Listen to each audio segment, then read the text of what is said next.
the American experience.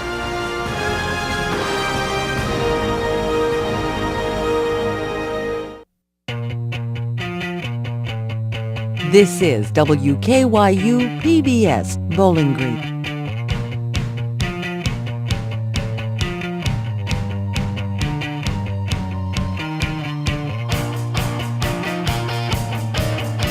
Programming is brought to you in part by Wendy's, now offering new menu items such as the new Asiago Ranch and Smoky Honey Mustard Flatbreads with grilled chicken at participating Wendy's locations.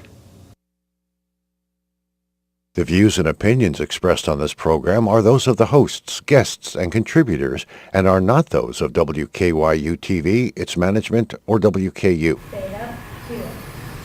All right, guys, strong as an ox, fresh out the box. Another episode of TopperTalk's coming at you for the next 30 minutes, along with the usual suspects. That was nice, Sean. That was a nice intro. What was that a reference to? I do not know. No Beastie idea. Boys, man. Come on. Okay. Come on.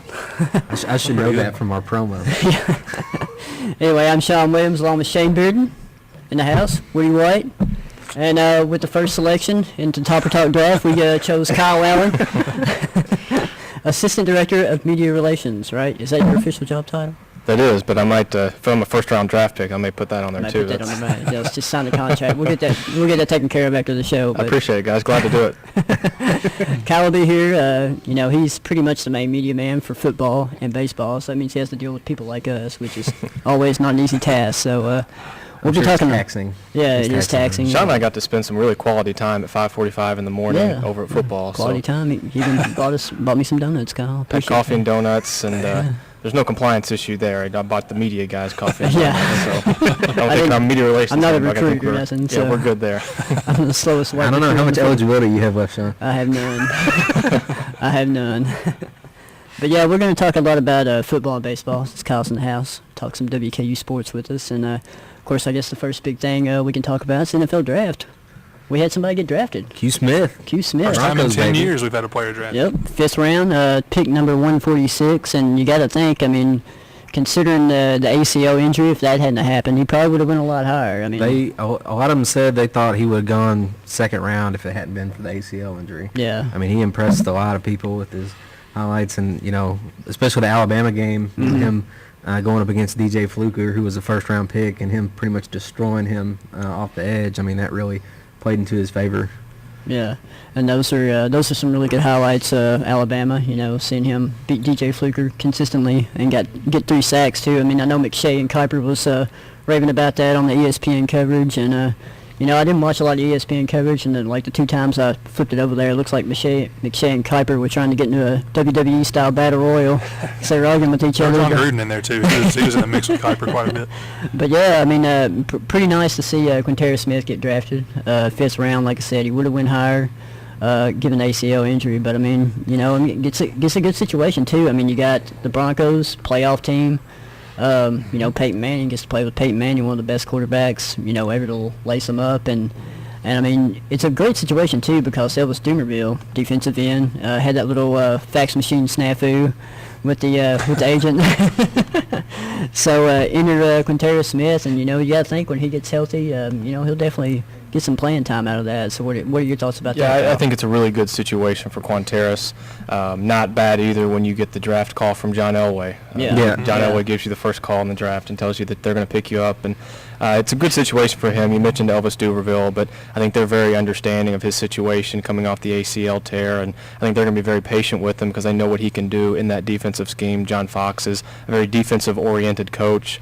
They've had good defenses for quite a while since he's been there. So and I think he's got a history with defensive ends. He does. Well, with Julius Peppers and then Dumerville and people like that. He's got a real eye for that defensive end talent. So it says a lot if they had their eye on Quintero Smith, which they said they did throughout the draft. And I think if he doesn't have the ACL tear, I think there's without a doubt he's probably a top 4 rounds, maybe even 3rd round guy. But it is what it is, and I think he even said that in his quotes with the Bucs. It is what it is, but he's going to work his way back. And we all know how hard he works and how hard he's going to come back, and it should be a really nice fit for him there.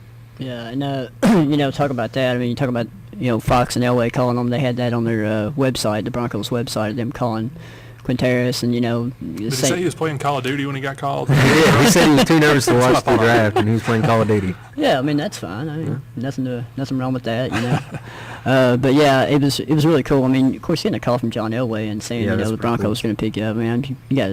I mean, my heart would probably be going, 100 miles an hour, hearing from John Elway and all that. But a good situation for him. And we talk about it before the last football season started. I mean, you had defensive line coach Eric Mathias. He was saying that Quinteris Smith could be the best defensive end, one of the top defensive ends in the country. And I mean, obviously proved that right. I mean, was one of the top sack masters in the NCAA. I mean, actually led the NCAA in sacks per game. I think he would have led the NCAA in sacks overall if it hadn't been for that injury as well. Yeah. I would love to have seen what he could have done in the bowl game against Eric Fisher, the number 1 pick. I think that would have been a big time matchup. It's.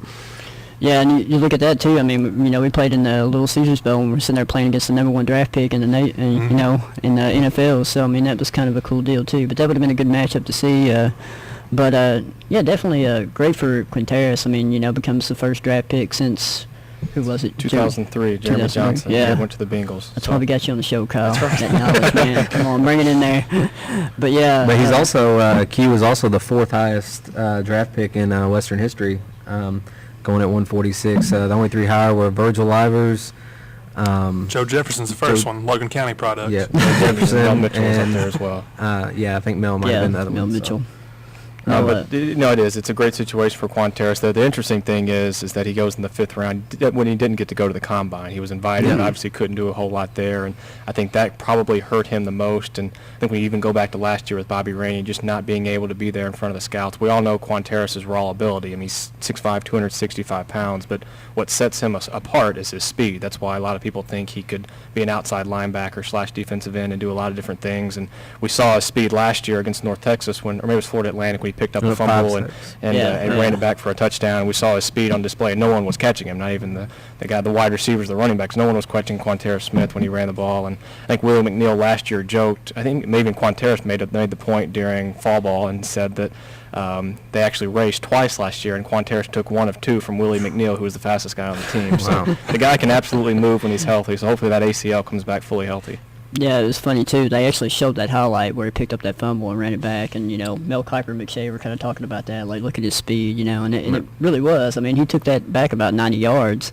And, nobody was near him whenever he took it back. Nope. So, I mean, great for him. And, it's like you said, ACL injuries, and injuries, they just happen. And like I said, not being at the combine probably hurt him. But still, great situation for him regardless. 5th round, he gets to go to the Broncos, and they are a Super Bowl contender. And he really had a lot of buzz for a 5th round pick. I mean, a lot of teams were talking about him, and if you go out there and read, different fan posts and stuff that, write their own little blogs and stuff about drafts, I mean, a lot of them were wanting their teams to take Q. So I know the Broncos, from what I read, the Broncos fans that I've seen, they're really happy about the pick, and the Broncos themselves are really happy to have him. So, I think, like we've all said, it works out to be a really good situation for him. The crazy thing is that, should both of them make the team and be on the active roster by day 1, Bobby Rainey and Quinteris Smith will play each other week 1. Yeah. The Broncos play the Ravens on Thursday Night Football to kind of kick off the season. So it would be really cool to see 2 WKU alums playing on Thursday Night Football to open the season. Yeah, hopefully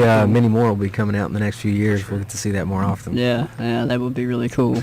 Carrying on with the draft, we got Quinteris, he got picked, and we also had 2 that signed as undrafted free agents. And Jack Doyle, he goes down to Tennessee right down the road here. Titans finally did something right. Easy now. Yeah, well, a lot of people talk about that, but, I'm not a Titans fan, so I don't really know. It's whatever. But, yeah, he gets to go to the Titans. And, of course, the Titans, they lost Jared Cook to free agency. So, I mean, that's going to be a kind of a interesting thing to see if, Jack go down there and do well and see if he can make the roster, and if he does, I mean, you got the Titans just an hour down the road. A lot of Western fans go down there and watch him play. And I heard him saying in the interviews, about, where he thinks he would go. I mean, he was not really highly recruited coming out of high school. He didn't have any stars or anything like that. And, he just wanted a chance. And, he gets a chance with the Titans. And like I said, when you get, and we were talking about this before we came on air, when you get to the 6th, 7th round, I mean, honestly, I think the best situation is not get picked and you can sign wherever you want to sign and, kind of come up with a situation that's right for you. And that's what, like you said, we were talking about that. I mean, a lot of the stuff, mock drafts and stuff like that I saw, was anywhere from him going,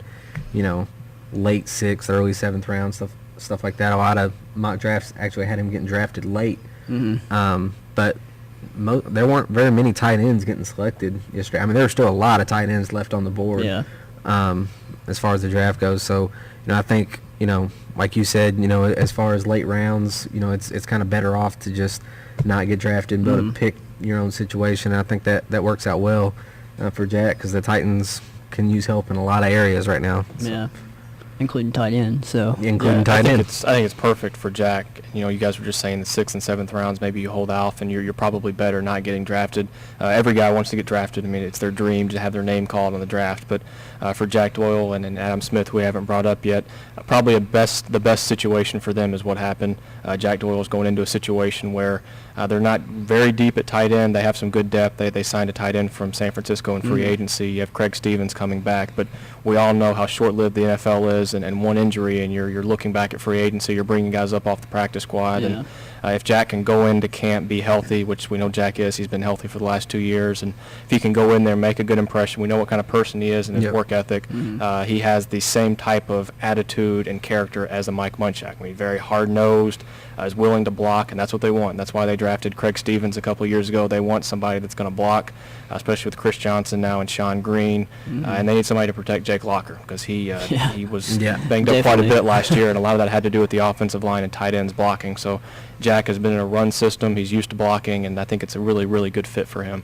Yeah, I mean, Jack definitely knows how to run block, that's for sure. I mean, that was the base of Willie's system, and, Bobby Rainey and Antonio Andrews getting all those yards. So, and, he was the leading pass catcher, too, for Western, too. When the times they did throw the ball, it was usually Jack Doyle leading the receiving corps in receptions and yardage. So, I've seen a lot of quotes from Munchak, like you said, talking about how he kind of likes those old school kind of molded players. I think Jack is kind of that. I was talking with a friend of mine, talking about Jack's potential to get drafted, and I was like, if he can find that sort of old school kind of team, because he's not a Jimmy Graham, he's not like the super athletic basketball player kind of tight end, but in a system like the Titans have, he's not going to dunk the field he goal. might not dunk the field goal. Yeah, I don't know if he's going to do I don't that. know, that full extension catch he had in the Caesars Bowl was nice.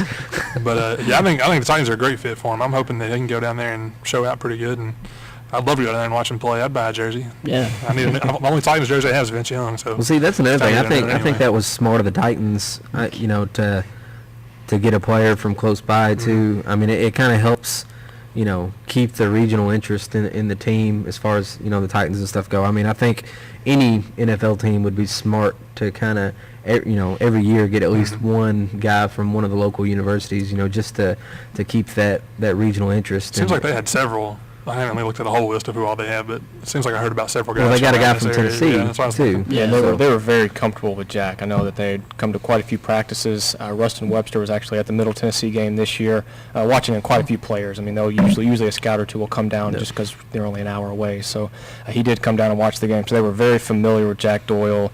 They had seen, obviously, Quanterra Smith play, and so I think they knew when he was still there that they were going to go after him, which was good on their part because they know what he can do. And they are going to spread it out quite a bit. I think with Dow Loggins as their new offensive coordinator, they're going to spread you out a little bit more than they would in the past. But everybody needs the run-blocking tight end, the guy that can stick his nose into a play and run block. And I think that's what Jack, exactly, and that's what Jack Doyle can be. On 3rd and 2, you love the sure-handed tight ends, and that's exactly what he can be. Yep. This is bread and butter, 3rd and short right there. So, of course, you mentioned it, Kyle, but Adam Smith also signs the draft free agent to Tampa Bay, and it's like you said, the Bucs need all the help they can get. So, really, I mean, he could probably go down there and make a good impact on the offensive line. Yep. And, like I said, they definitely need some help in pass protection too, and keeping Josh Freeman, even though he's a big boy.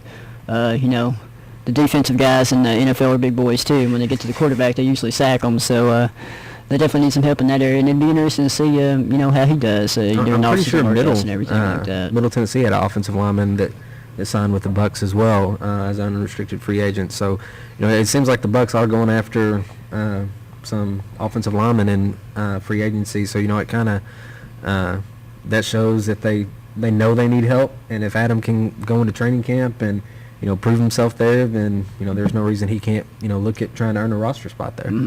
I think of all the people that participated in the pro day this year, and John, you were there. Mm-hmm. A lot of people came away from there very impressed with Adam Smith. I think anytime you have an offensive lineman, you're not going to get the recognition that a Jack Doyle would get because he's got the stats to go with it, or say a Quanterra Smith because he has the stats to go with it. An offensive lineman, really, unless they go and look at pancake blocks, I mean, they're not. You're not going to be looking at a ton of statistics as far as an offensive lineman goes. But they came down here, and he was very, very impressive at his pro day. I think turned quite a few heads and got some people talking, and I think that's what led to his opportunity as soon as the draft was over to get quite a few phone calls. Yeah, I mean, you usually talk about pancakes with offensive linemen. It's usually pancakes eaten. So instead of just, but yeah, I mean, it's great to see some WKU players get some love, and Quintero Smith get drafted in the 5th round, and Jack Doyle and Adam Smith get signed as undrafted free agents. And like I said, Bobby Rainey got signed as undrafted free agent last year, and a lot of people thought he should have got drafted, but he's in a good situation with the Ravens. I mean, they won the Super Bowl last year, and he did a lot of great things during the preseason and turned a lot of heads before he got injured, with his pass catching ability out of the backfield and everything like that. So, and you see a lot of players on NFL rosters from Division I AA schools and things like that, that make rosters. I mean, they go down there, they sign as undrafted free agents, go down there and make an impact. Yep. So, I think the best thing that Rainey has going for him is, I think he's the same type of mold as far as player goes as Ray Rice, who's the number 1 back there at the Ravens. Mm-hmm. And I know just from hearing things that Bobby has said, Ray Rice kind of took him under his wing last year.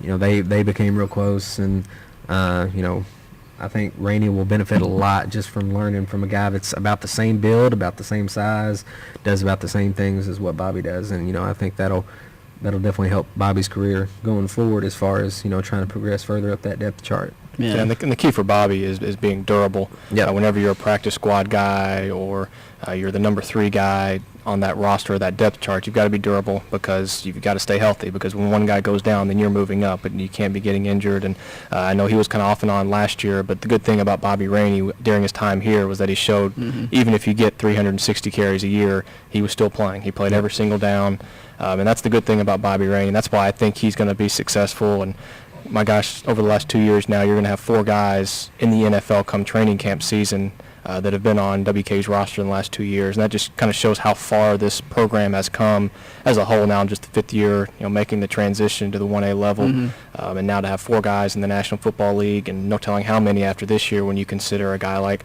Antonio Andrews and Andrew Jackson being seniors, and a lot of people have them projected very high. Well, Andrew Jackson is, I think, is it Mel Kiper that has him rated as the number 1 inside linebacker for next year's draft? It wouldn't surprise me. I think a lot of people were very impressed with him. Yeah, I think he's definitely going to end up being a high draft pick. And then I think Dowling has, he's been turning heads too, and he's projected pretty high on a lot of people's draft list for 2015. So, I think there's going to be a lot of Western fans are going to be very happy with the professional product that's going to be coming off the hill.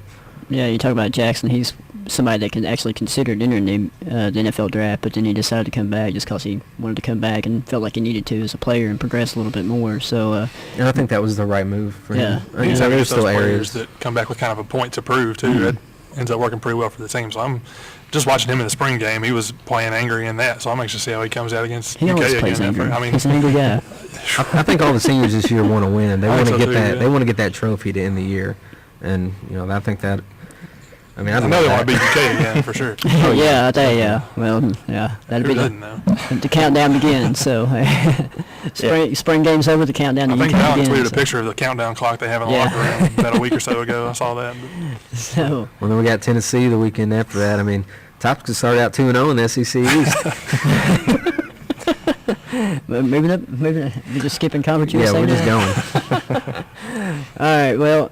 Of course, Kyle, you kind of do media relations for baseball and everything. I mean, let's talk about the epic game last Tuesday, the 18-inning thriller. First of all, did any of you guys stay for the whole game? That's what I've got to. That's what I got to know. I made it through the 11th. And all right, because I think we counted around 100 people that stayed, and I guess I can't give you guys props for sticking through the whole. Can't give me props, man. Adam actually may have stayed for all 18 innings, I think. Well, I won't say. Was he passed out in the chair? I mean, it's a good possibility at that point. They quit serving beer after the 7th, so he would have been good by then.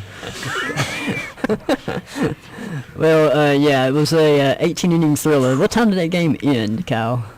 Trevor Lowe, believe it or not, he hit the home run right as midnight struck. Wow, So that's pretty as amazing. fate would have it, as we moved into Wednesday, he hit the home run.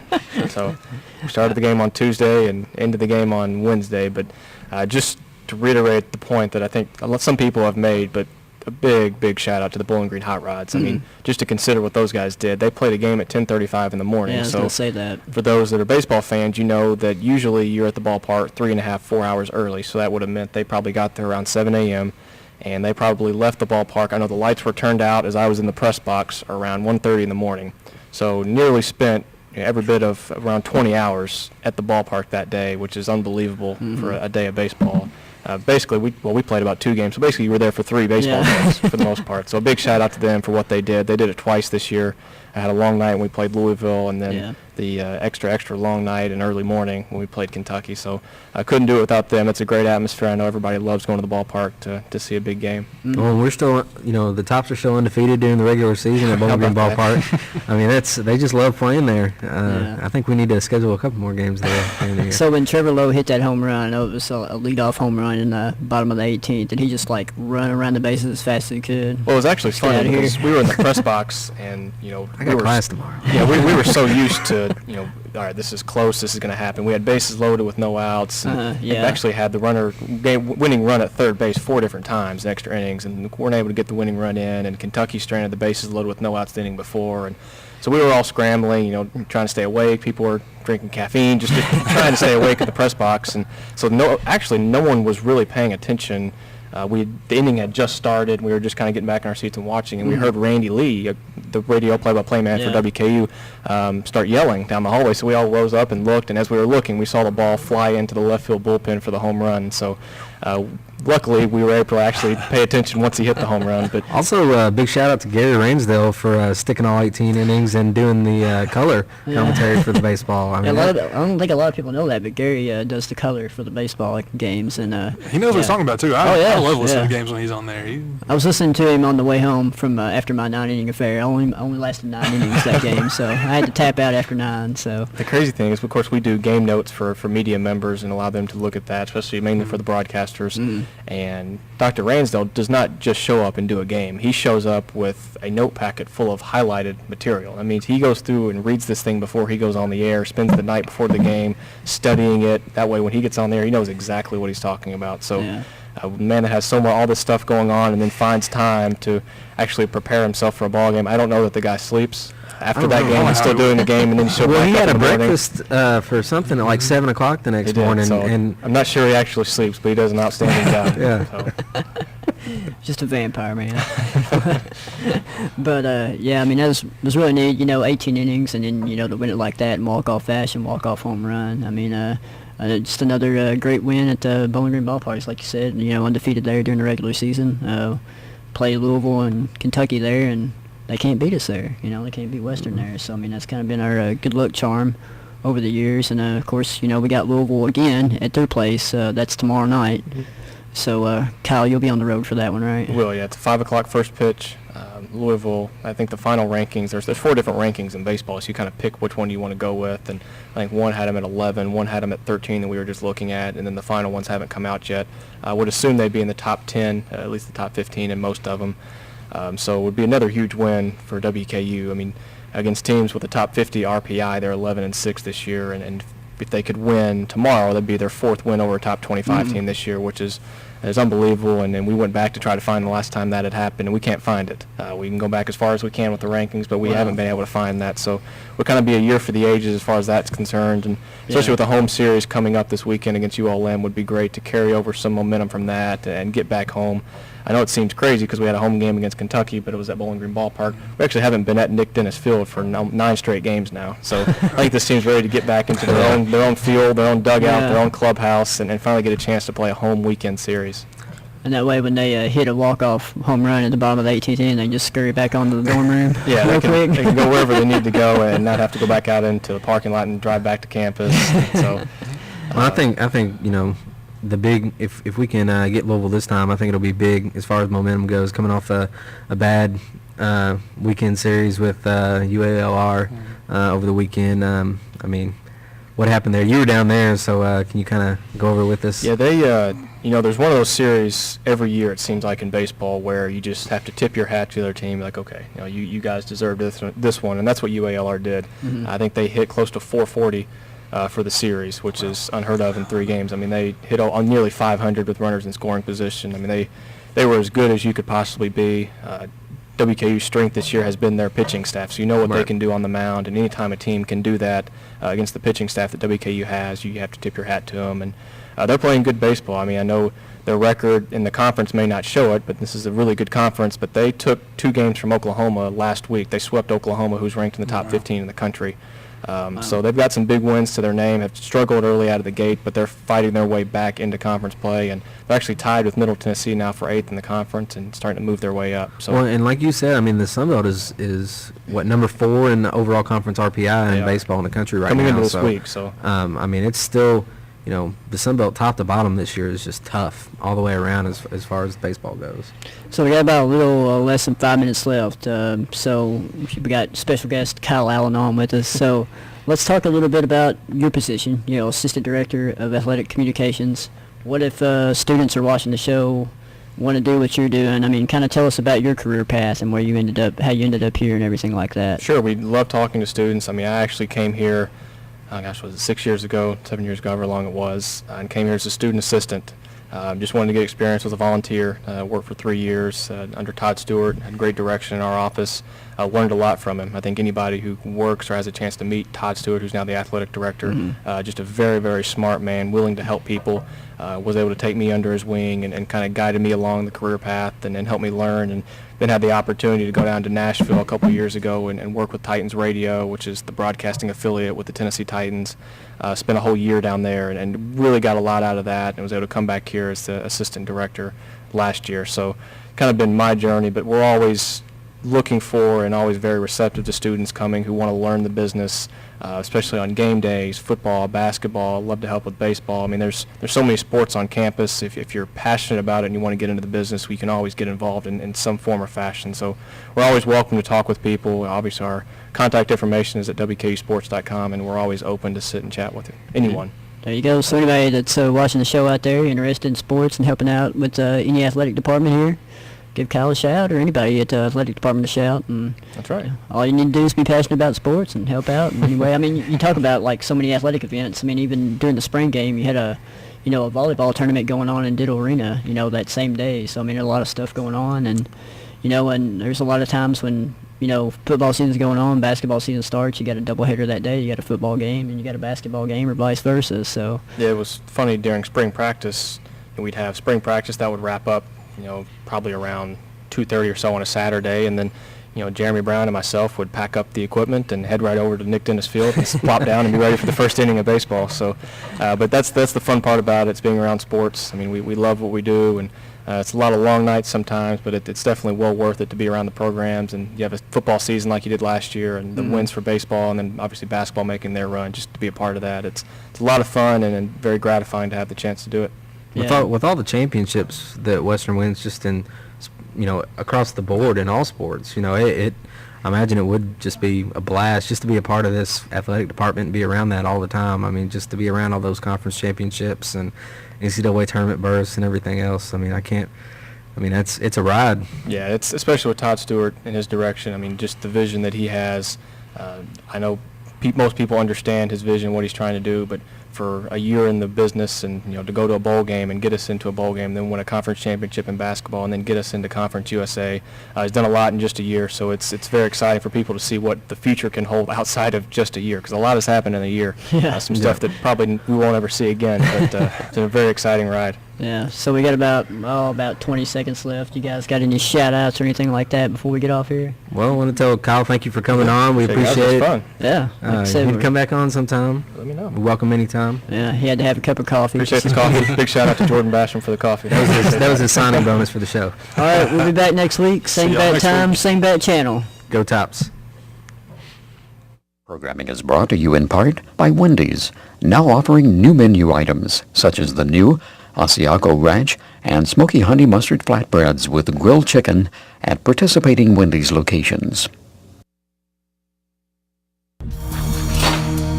Was this death threat a hoax, or did assassination run in the Booth family? Did this top-secret patent help build the world's most dangerous weapon? And did this mysterious invention record messages from the dead? No secret is safe as the History Detectives unlock the mysteries of America's past. History Detectives.